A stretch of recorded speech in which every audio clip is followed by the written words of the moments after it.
the JBR Podcast. Wake up and check it out. Where music and life connects. Let's go. No, we're recording right now. I want everyone to know we've had our challenges. I can edit things out if we need to edit it out, but we have Marianne here, and you can see me, right? I can see you well and clear. Handsome. Okay. I can see your beautiful face too. So let's me move some things around on my screens here. So Did you want to ask me questions, or should I just keep on? you can say whatever you want. That's what we're here for. What we want to know is we want to know all things Marianne. We want to know how you got into music, and you're totally famous in BC for dancing at live venues, even beyond that, because you told me you went on that cruise where Mike Zito and Louis Stevens and those guys, and you met all those cool guys. And they invited you back, and you can tell us about all that stuff. But everybody knows you because you come out, you support live music, you support a lot of things beyond music artistically. So tell us start from the beginning and tell us how you got started and got into the music, your love for music and all that stuff. Sounds good. Okay. I'm Marianne Schmidt, and I live on the North Shore, and the music over there was not going much when I was little. And we got there when I was 6 years old. By the time I was 8, my father decided maybe he could trade, that is, some hair cutting for piano lessons. So he asked a neighbor across the street, who eventually became my main babysitting job with her 4 children. They went out 3 nights a week sometimes. And she said she'd paid my way through university with all the babysitting money. Anyway, so they traded that, and I had 3 years of piano lessons. Wonderful, wonderful lady. And Dad said, no jungle music, no rock and roll, in other words, because that's a no-no. Dad, by the way, was 62 years old when I was born, so he was like a grandfather for a father.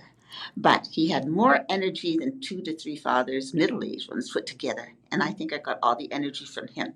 Just dance and dance and dance, 10 kilometers a day. I have a little pedometer that I have on my waist, the old-fashioned way. And just keep counting and dancing and just do my 10Ks dancing as well as the other chores around the house.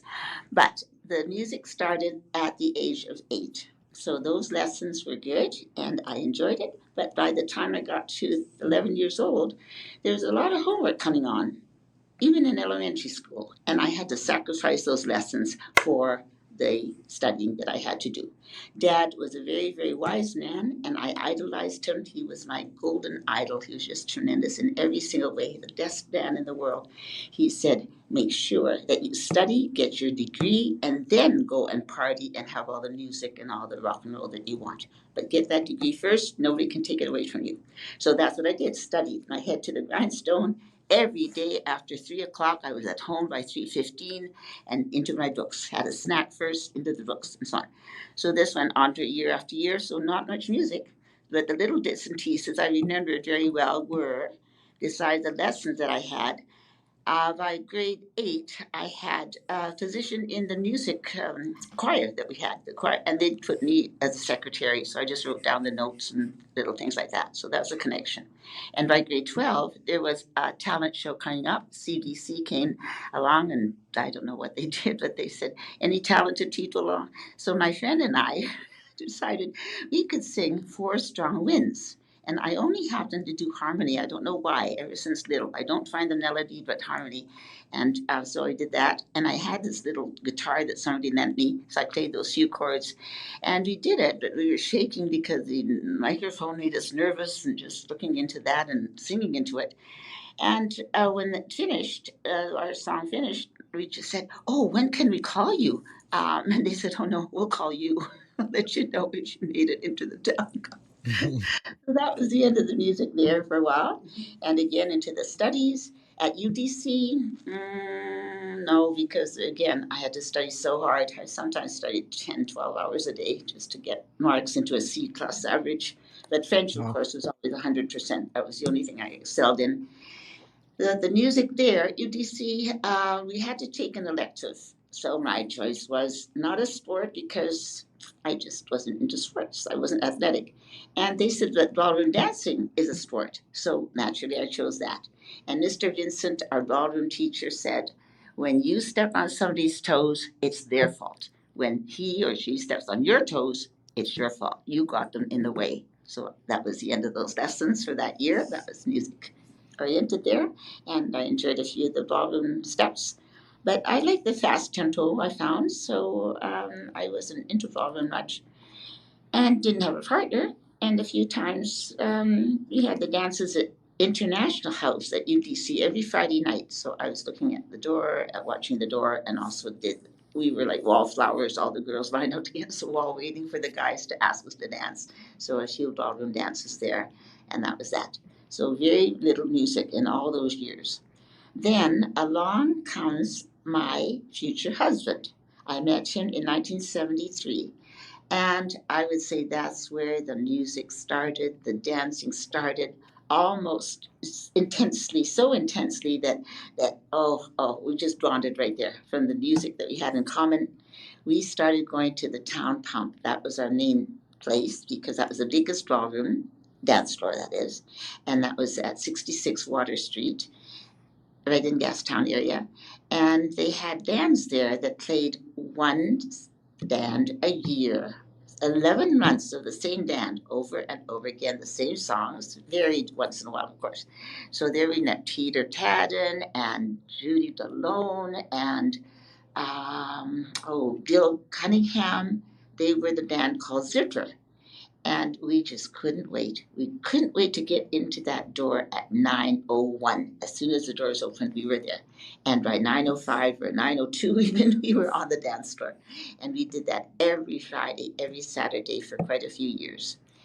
And that was a high. You couldn't have asked for a better friend, partner, husband, dancer. Oh, he didn't know how to dance. He came from Greece, but he had a rhythm. So I thought, okay, well, we'll just work it out somehow. So between the two of us, we managed really, really well, and we just were the first ones on and the last ones off. And after a few months, the owner comes along and puts a drink at our table. And he says, "This is for you." And I said, "Oh, what's the occasion?" So my husband had his rum and coke. I had my cranberry juice. And he said, "Because you start the dancing off and you finish it off and you keep going and you never, never stop, you help get the dancers on early in the evening. So therefore, they drink a little bit more and we make a little bit more money. So you helped us. So now we'll help you." So every once in a while, we got a nice free drink. It was just lovely. Oh, I'll never forget. We had so many good bands there.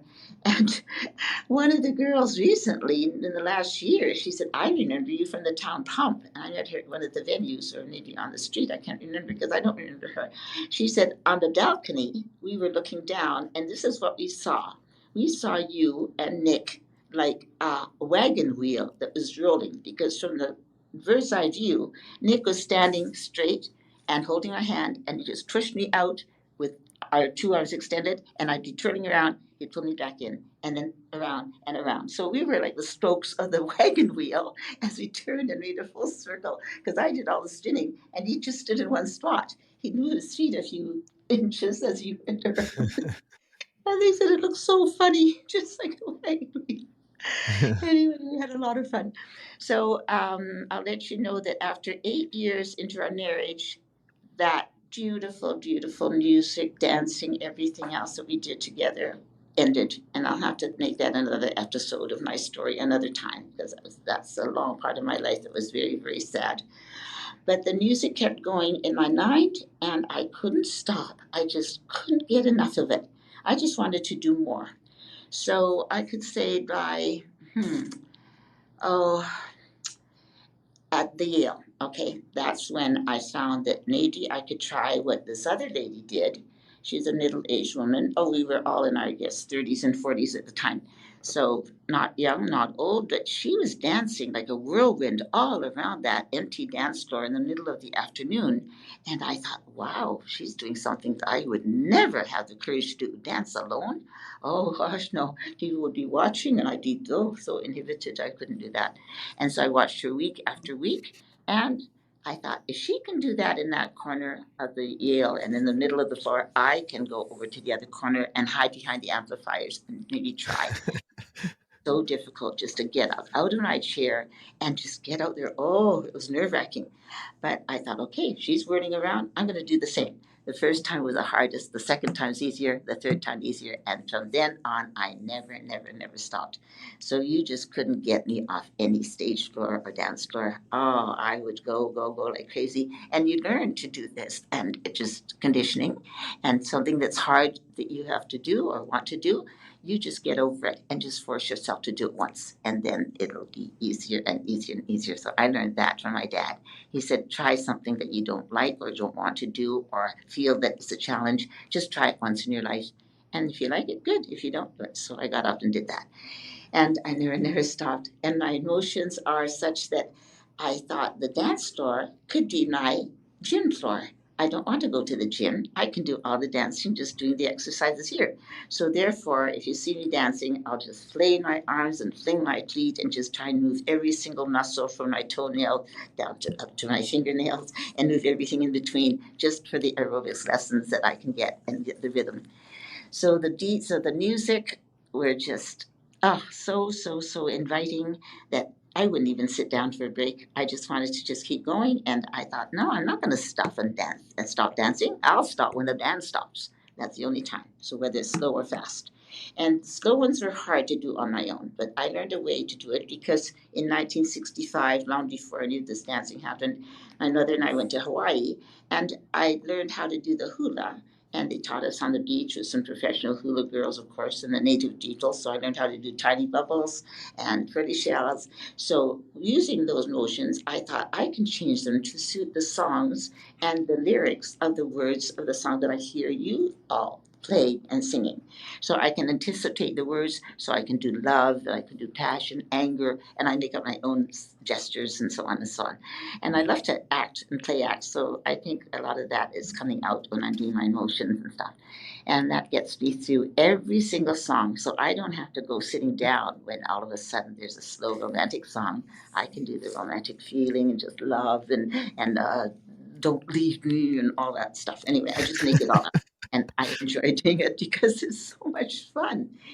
And with the music that I've had for so many years now, since 1973, when I first met my husband, till now, all you wonderful musicians, some of you are still around. That amazes me. 50 plus years, that's 53 years that you've been entertaining me and giving me this wonderful feel of joy and exuberance that just has to be let out of my heart, my mouth, my arms. I just have to let it all out. I can't keep that inside. So, because of that, I can say that you have conditioned me and you have kept it in good shape. So, recently, for the last well, not so recently, for the last 20 years, I had the problem of scoliosis, which is pain all the time from my shoulders, neck, and up, and bent forward. So I probably look 10 years older than my age, but the energy that I still have is good. And the pain is blocked out when I hear you play that first note. I'm jumping or dancing to that first note, and the pain just disappears. So you are my magicians as well as my healers and my therapists and my physio and my doctors. Who needs a doctor when you've got music live or otherwise that's coming from you all? And I'm grateful to you all so much. I can't thank you enough. So the bands that have followed me and I followed them all these years, 50 years plus, like I said, everyone, I would say from Powdered Blues to Jim Derns to you, James, to Jack Lavin to, oh, ever so many. The list is endless. I have a list of about 452 musicians that I sort of either danced to or not necessarily kept in touch with, from Gary Cano to the more recent ones to Terminal Station. Oh, I don't want to miss anybody else either. So, and I just think that you have done so much for me that I thought, well, maybe, I don't know how I can give back to you. I just want to keep dancing. And one day I heard about a cruise that a fellow's worker, a co-worker at Rogers Arena, he was a security guard and he was also at DC Place. So we both worked at the two places. And he one day came up to me on a break and said, my parents know you. And I said, oh, from where? He said, oh, from 10 years at the Yale. They see you dancing all the time. So they're going to come to the game, so I'll introduce you to them. So at that point, they told me about this wonderful cruise they've been going on for 27 years called the Sandy Beaches Cruise. And it's Delbert McClinton, a bluesman who's now 83 or 84, putting it on every year. He gets all his friends on board, and they range musicians from all aspects of the musical genre of all types: soul, country, Motown, blues, rock and roll, gospel, rockabilly, jazz, you name it. And so all these musicians will come on board. Sometimes there's 50, sometimes there's 150, and they have 6 stages on the ship. And one is outdoors, the rest are inside the ballrooms all through the ship. And they said for $4,000 or so, you get cabin, your food, everything, but it's all music. So you don't have the movies and all the other activities that you find in a normal ship. This is a theme cruise, a musical theme cruise, of course. So they start the dancing, or the music starts around 10:30 in the morning, right through till 4:30 in the morning. And wow, I get hooked onto that. Man, I decided to go on that cruise after all these years that I'd been told about it. I couldn't go because Rogers Arena. I couldn't take a week off from the January month because if I missed a shift, I'd miss two hockey games, for example, that week that the cruise was doing. And then I'd have to come back and work every shift, and I couldn't do that. So I had to skip quite a few years. But this last year, I finally decided I'm going to go for it because I'm not getting any younger, and I want to go on this cruise that's music only. So I got on board, and oh my goodness, I danced 18 hours a day. Like it Wow. almost said 30 kilometers every day. I couldn't stop. I ran from one to another stage. And oh, I just had more than my fill, but I still wanted more. I didn't want to go to sleep. I'd come into the room at 7 a.m. and Francis was just getting up at 7 a.m. for breakfast. And I sleep 2 hours and then off I went, got ready for the next. Oh, I'll never forget that as long as I live. And so that was a high in my life, I would say, one of the highlights. And I want to go again. And I don't know, it seems like it's too soon after the last one, which is just 10 months ago. The next one, of course, is in January again. And I do want to go badly. And I have to think to myself, well, I'm not getting that younger, like I say, and maybe by the age of 80, in 3 more years' time, I might not be able to do this. So I better do it now. So the passengers are saying, when are you coming back? When are you coming back? And I said, oh, I don't know. I'm not sure what I'm doing tomorrow, let alone a year from now. And so they said, come back. We need you for inspiration. We need you to feel young again. We want to be like you when we grow up and so on. And they're already in their 60s. And so this went on and on. And I guess word got around to the organizers. And they've given me a cabin to come back in January. I am so, so, so honored, elated, excited. I cried and cried. And I thought, can I really accept this? This is too good to be true. I can't. And then I thought, oh, I just have to do it. So I'm going to go. I decided I'm going to go again. I mean, dancing for 18 hours a day, what more pleasure could you have? That's I did awesome. beautiful food. I took an ice cream cone maybe off this and here in the bar and drink with juice or something and ran off to dance again. And just no time for anything else except music. And that was one of the best things that I ever did. And I hope that I'll be in good shape to do it again. And if I can give the people the inspiration to just, do the exercise, because they asked, what age am I and how can I do this at this age? Why didn't I ever sit down? Why didn't I take a break? Why am I at this stage and all of a sudden at the next stage so quickly, and so on and so on. You just don't want to miss. You can't miss one beat when the music is that good. So that's my excitement coming up in January. That's Now that awesome. um, let's see, I was going to go back 50 years when I started dancing with my husband. Oh gosh, the places that we went to, there were so many right around the town pump area in Gastown. There was the Savoy, and there was with the Blarney Stone, and then there was next door to the town pump was the Lamplighter.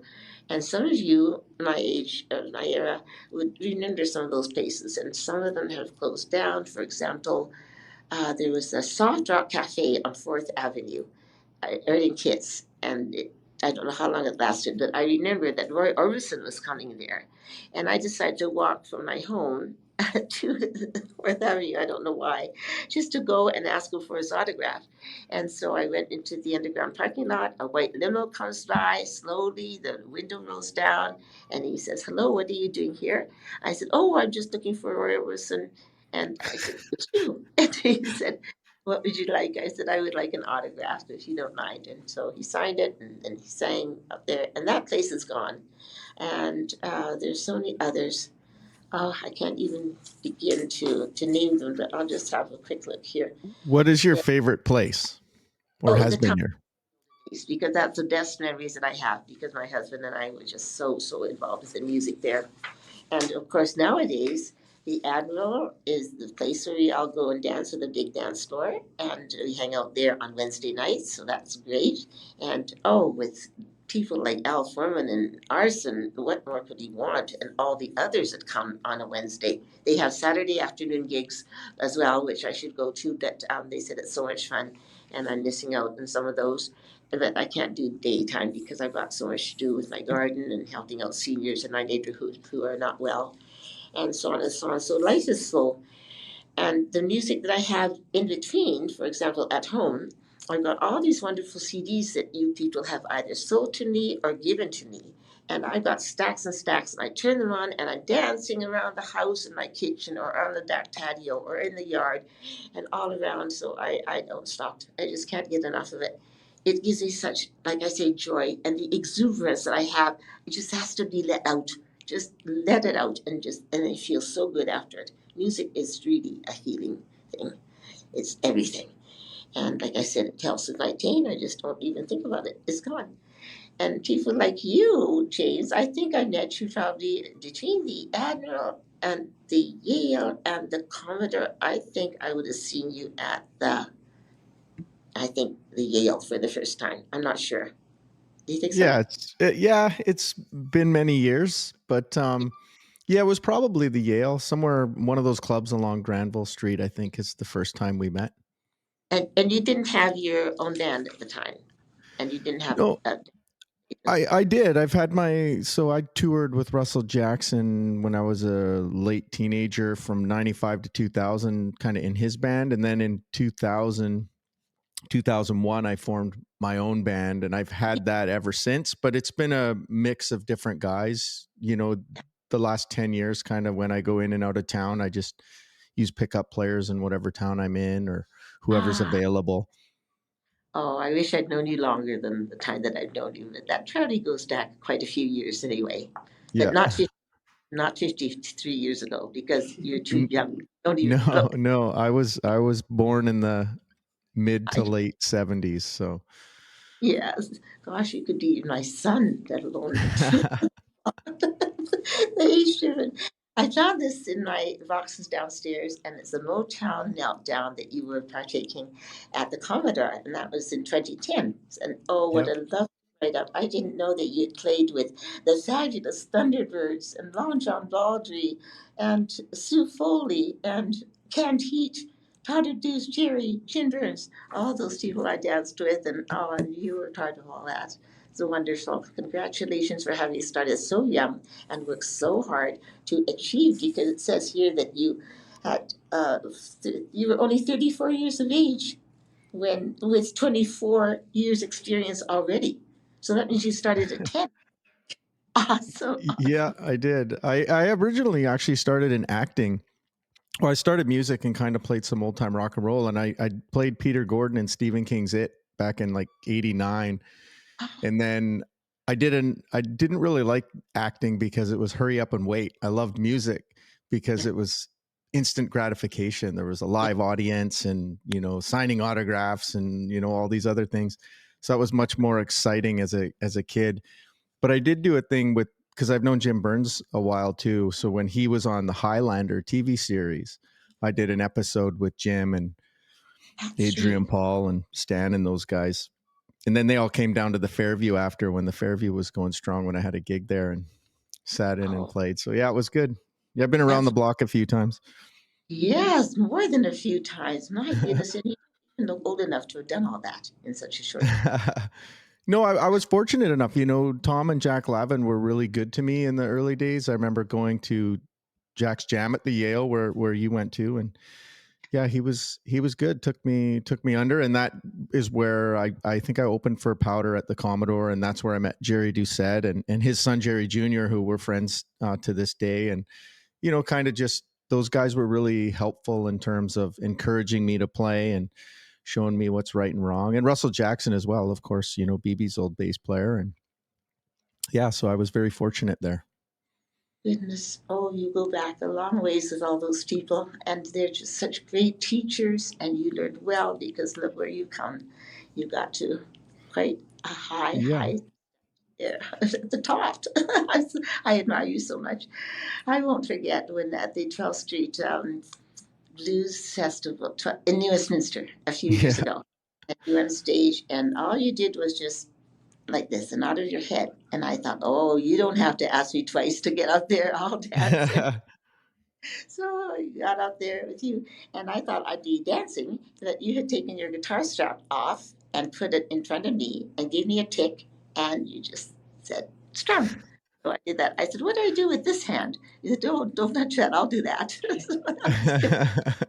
There's a little video that somebody took, and oh gosh, that was a high in my life too. Just having you there teaching me how to do that C chord and how to be a Yeah. rock star. And I got We right done down. we did that at Kingfisher's pub too. We've done that quite a bit. You get up there and rock out on some guitar notes.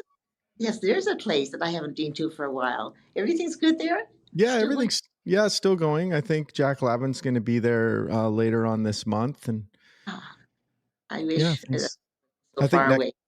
Yeah, it's a bit of a hike for you. I know.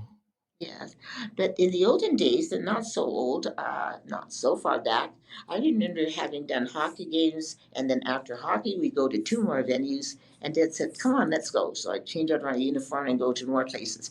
And the Kingfisher was one place where Dad was able to meet me halfway and take me, sorry, and take me the rest of the way. So I've been there a few times, thanks to Dad for getting me there.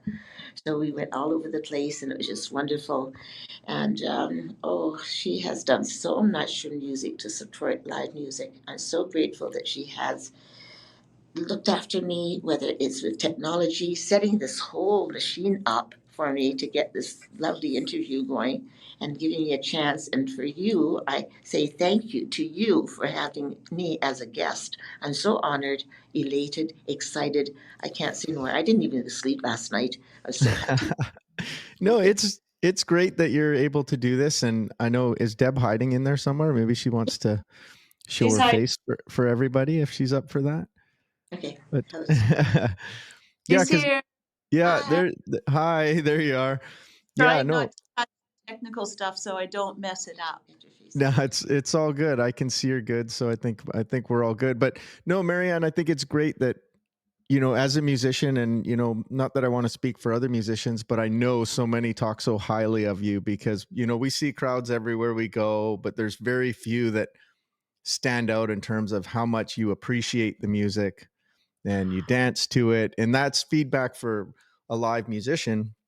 When somebody gets on the dance floor and you can tell they're feeling the music, like that's a give and take relationship. As a musician, if we play and everybody's got their backs to us and they're looking at the Keno board and watching the game and complaining about the volume or whatever it is, that kind of takes away the energy and the energy and the vibe that we can put out. So when we see people like yourself, it picks us up too, right? We don't feel the pains we feel in those fronts, and then having someone like Deb that can help you get to and from those things and help you with getting on the podcast here and that stuff. It's great, and that's why I'm doing the podcast, so people can kind of learn more of people's stories behind the scenes. And people have said, oh, I love the podcast, I see these faces at the venues, and I don't really know the stories behind them. And I know that you're very popular, and more people know you than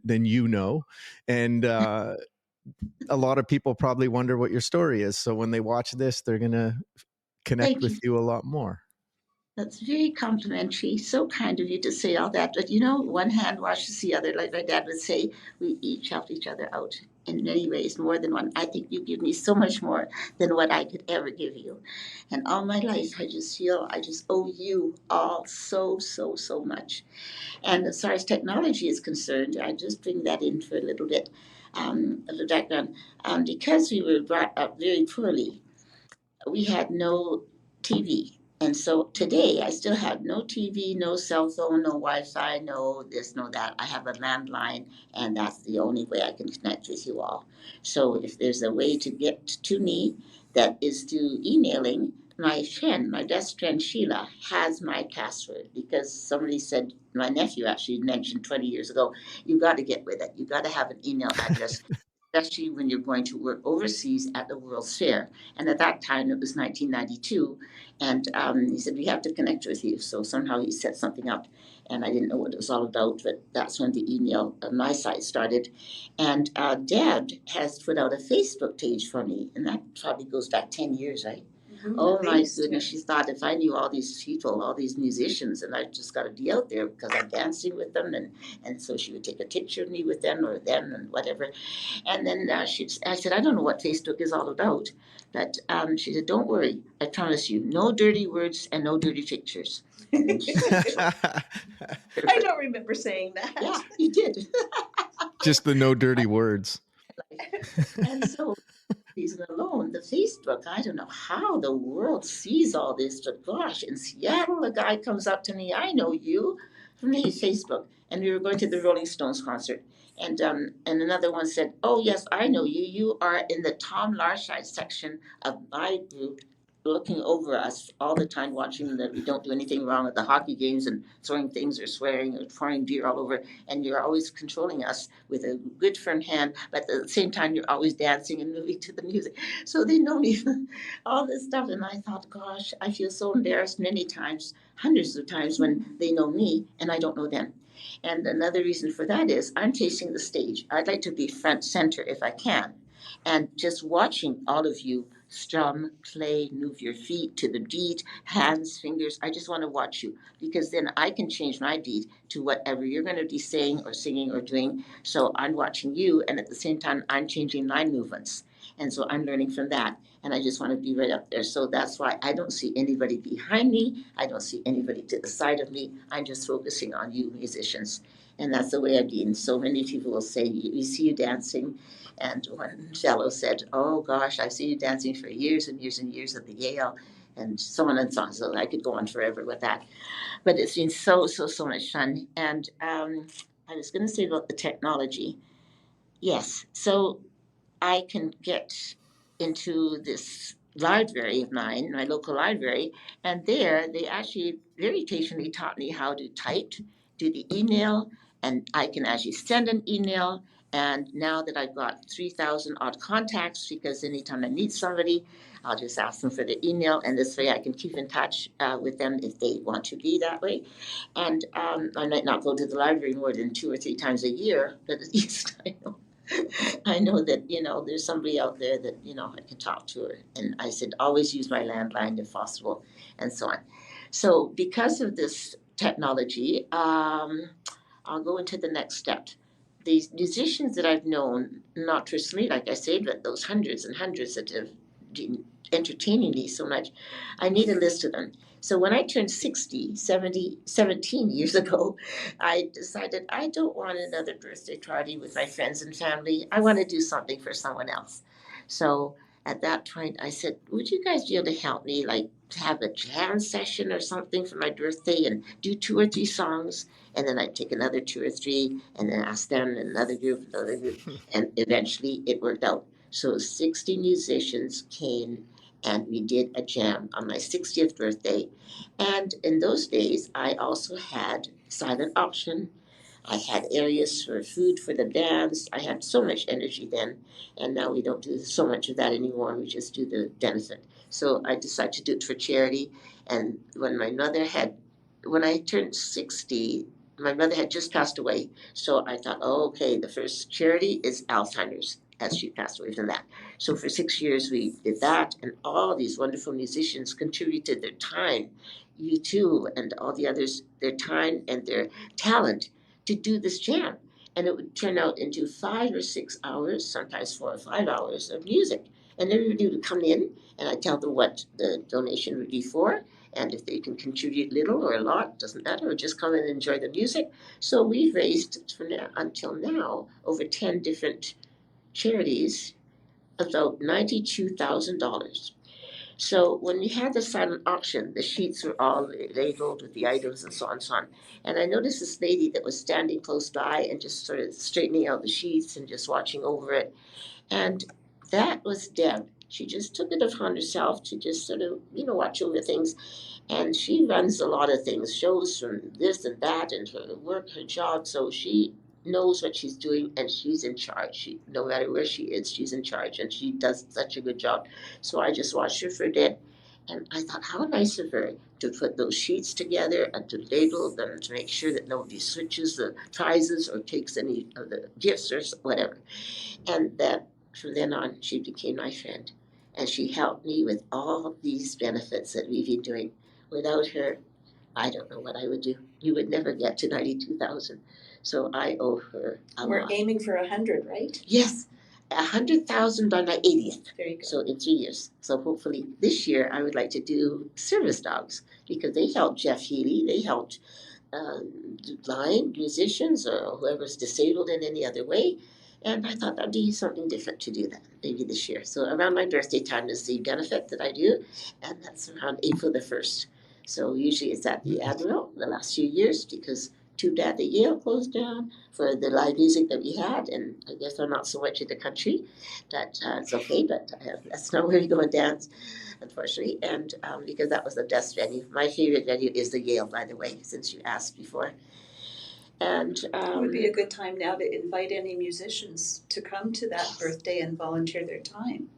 Good that time. would be great. And I was afraid to from the beginning to volunteer their time, because I thought, oh gosh, I've got to pay them. And I said, would you be able to just volunteer 2 or 3 songs? And they said, look, you've been with us for 50 plus years. Now you helped us. Now we helped you. It works both ways. So therefore, so any musicians out there who would like to do this around April the 1st, we'll set the time and the date and do this at the Admiral, I believe.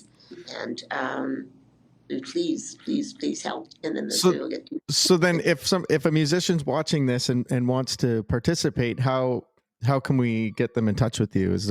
Will you guys be able to give me an email address and I can put that up so when they're watching this, they'll be able to, easily do that.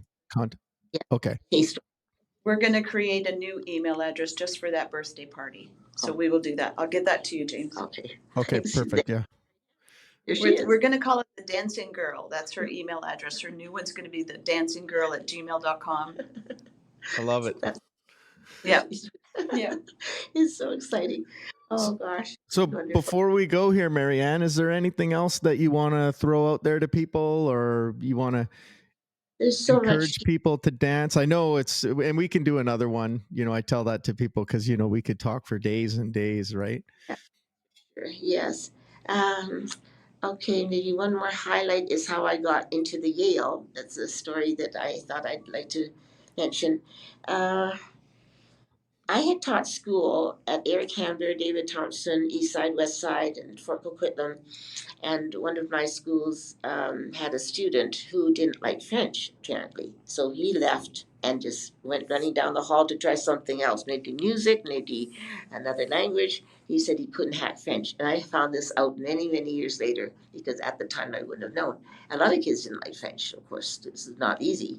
And I tried to make it fun. I bring in music, I bring in my old 45s or this or that, and I bring in an old guitar, and I do maybe only 3 chords, but I taught them Old MacDonald Had a Farm, Dominique, and some of the popular songs, made them learn the words in French. And then I said, okay, if you sing in French and learn it well, I'll bring the guitar. Otherwise, no guitar. So that was good. That was a nice opener for the class and got them interested. And so 30, 40 years later, a gentleman goes down the ramp where I was working at DC Place, and he was going down to the car show or the road show. He stops halfway down. He says, "Oh," he says, "can I just talk to you a minute?" I was just taking tickets at the time, and he said, I was one of your students, and I want to apologize to you." And I said, "Why?" And he said, "Oh, because I ran out of your class. I couldn't have French, and I just was sorry that I even left because my friends stayed with you, and they went through the year. Some of them did well, some of them didn't like French either, but they stuck because you had a party on a Friday after the quiz. You had cookies, and then you had music and all this stuff, and I wish I'd been there." And he said, "I'm sorry that I left your class." I said, "Oh, no, don't be sorry. That's one of those things people, like different things. And if you're interested in other things, French is not one of them. I'm not going to take offense." And I said, "What do you do in real life?" And he said, "I'm one of the owners of the Yale." He said very modestly. I said, "Oh my God, who needs French?" And so he gave me a card to Marianne +1 for life. Oh gosh, have I seen more than anybody's share of shows at the Yale. Besides the regulars, who we had a regular Thursday night was Gary Comeau, for example, or every Thursday was Steve Kozak, Jack Lavin every Saturday for the Jam. All you wonderful regulars were just set for the whole year. But there were some great shows like Canned Heat that I noticed that you said you played with, and Sue Foley as well, and Charlie Musselwhite, Dr. John. Oh my gosh, I must have all that for free. So thank you, Wade, the owner, my ex-student. Oh, thank you for that. What a blessing that was. Truly, the Yale No, was the I was going to ask, was it Wade that? Wade Luciac. Hi, Yeah. Wade, wherever you are. Yeah. And Joe. And Oh, Joe, yeah. And Joe helped with the posters for the Mhm. benefits that I did for the first 6 years of Alzheimer's benefits, and on and on. And he's at the door, and he's just a great host, and the whole family. And now the other son is in the on Granville Street on the what is the shows that they have there? The connection. It used to be called. Oh, I should know. Are you talking a club that exists now or just after the Yale had closed? The other son is looking after the front door there. It's the not pole dancing. What do you call that kind of dancing? Stripping? Yeah. Yeah. Strippers. Yeah, though the fan club, they did the fan club. That's right. Yeah, because I would say probably the last 10 or 15 years I played the Yale, it was Joe that, I kind of got to know, who was kind of booking me in there. Some of the people that worked for him. And then, they were kind of in tandem with the fan club. And I remember going there, which remind me of when I was a teenager and playing in my early days. I used to back up the strippers at the Barnett Motor Inn and the Wild Duck. Did? Oh my gosh. Barnett Motor Inn. Yeah. I had to sit in the stripper room and eat my nachos while they would all get changed because I wasn't allowed to be in the bar. They didn't think that was a healthy environment for me, but then they put me in the stripper room. Like that's any healthier, right? Keep you young. Yeah. One of the fellows at one of the clubs, he said, "Oh, let's do some toll dancing." So the toast that we're holding up the Admiral, we're just sliding our backs to the music up and down the toll. He said, "We're toll dancing." And one of the students, another student, many years ago, met me on the street somewhere downtown Vancouver, and he says, "Oh, are you still dancing at the Cecil?" And I looked at him, and every class that I stay with, I would tell them a story, whether it's like my travels that I did around the world. I've been around the world twice, and there are a lot of World's Fairs I worked at, with lots of music, and that's another episode of my story, and maybe at a future date to tell you about those and the music involved. And I said, "Did I tell you stories?" He said, "Yeah, one of the stories you were dancing at the Cecil." I said, "I don't think I said the Cecil." And I said the Yale, because that's where I went every weekend and during the week, sometimes 3 or 4 times a week. And I tell them what I did the night before. I said, "Oh, it's at the Yale dancing away." And they said, "How'd you get up so early to start class?" And so on and on it goes. And I said, "Did you really picture your teacher sliding up and down the half dressed, doing that?" And he says, "Oh, I'm not a judge of anything or anybody." He said, "Anything goes." I have an idea for your 80th. When you do a big party, we'll bring in a stripper pole. You see, I'm so old-fashioned. I don't know if I can. A boy. We'll put it strip. on. We'll just, everybody can do a little set. Like, I can't remember what show it was where they'd have like one dancer would go and all the people would be on the side. We could just, do one of those old, like Soul Train, I think is what I'm thinking of. And we could do like a Soul Train stripper pole edition for Marianne's 80th. Dancing Girl will have a whole new meaning. The dancing girl, yeah, totally. On my 34th, I remember so well.